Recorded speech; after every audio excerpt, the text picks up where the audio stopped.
లేచింది నిద్ర లేచింది మహిళా లోకం, దతరిల్లింది పురుష ప్రపంచం, లేచింది మహిళా లోకం.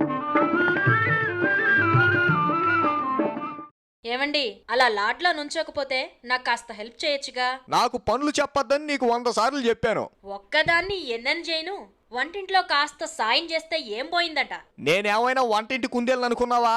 మనం సింహం సింగిల్ పనే చేస్తుంది, ఆఫీస్ పని తప్ప ఇంకేం చేయను. అసలు ఇంట్లో సింగిల్ గా పని చేస్తుంది నేను. పని కాదు, మనీ ముఖ్యం. నెలకి 50,000 తెచ్చిపోస్తుంది నేను. అంటే ఇంక నా పనికి వాల్యూ లేనట్టేనా? మన ఇంట్లో మనం చేసుకునే పనికి కూడా లెక్కలు కట్టాలా చెప్పు. ఆ డొంక తిరుగుడే వద్దు. ఇంట్లో నాకు హెల్ప్ చేస్తారా లేదా? అదో పని, దానికి నేను సాయం చేయాలా? ఇంకా నయ్యం. వంట చేయాలి, పిల్లాన్ని చూసుకోవాలి, నా వల్ల కాదండి. అయితే మానే. నువ్వు అవన్నీ చేయకపోతే మేము బతకలేమా ఏంటి? పేమెంట్ ఇస్తామంటే పని వాళ్ళు క్యూ కడతారు. చూడమ్మా, అంట్లు తోమాలి. అలాగే, నెలకి 2,000. తోమిన గిన్నెలు నీళ్లతో కడగాలా అక్కర్లేదా? అదేంటి, అంట్లు తోమాక మరి గిన్నెలు కడగరా? సరే, అదైతే 3,000. ఇంకా బట్టలు ఉతకాలి. వాషింగ్ మెషిన్ ఉందా? ఉంటే 3,000, లేకపోతే 5,000. ఇల్లు తొడవాలి. 1,000 రూపాయలు. బాత్రూమ్ క్లీన్ చేయాలి. 2,000. రూములు సర్దాలి. 2,000. పిల్లల్ని రోజు స్కూల్ కి రెడీ చేయాలి. 2,000. వంట చెయ్యాలి. 5,000.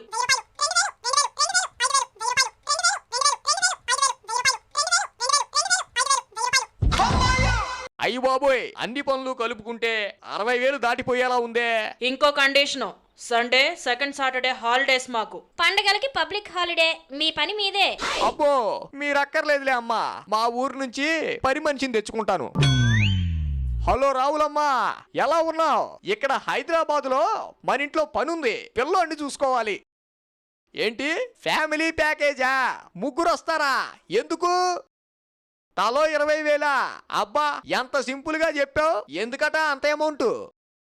ఏంటి, టర్మ్స్ నచ్చితే మిస్డ్ కాలివ్వాలా? వద్దులే, నీ దెబ్బకి నా ఫోన్ లో ఛార్జ్ అయిపోయింది గాని పెట్టేయ్. ఏంటండి, పని వాళ్ళని మాట్లాడుకున్నారా? అబ్బే, పని వాళ్ళెందుకు, అయినా మన పని మనం చేసుకోవడంలో తప్పే ఉంది చెప్పు. మరి సింహం సింగిల్ అన్నారు. సింహానికి ఫ్యామిలీ ఉంటుంది. నీకు నమస్కారం, ఏం చేయాలో చెప్పు. అయితే వంటింట్లోకి పదండి. మీరు రైస్ పెట్టండి, నేను కర్రీ చేస్తాను. లేచింది నిద్ర లేచింది మహిళా లోకం,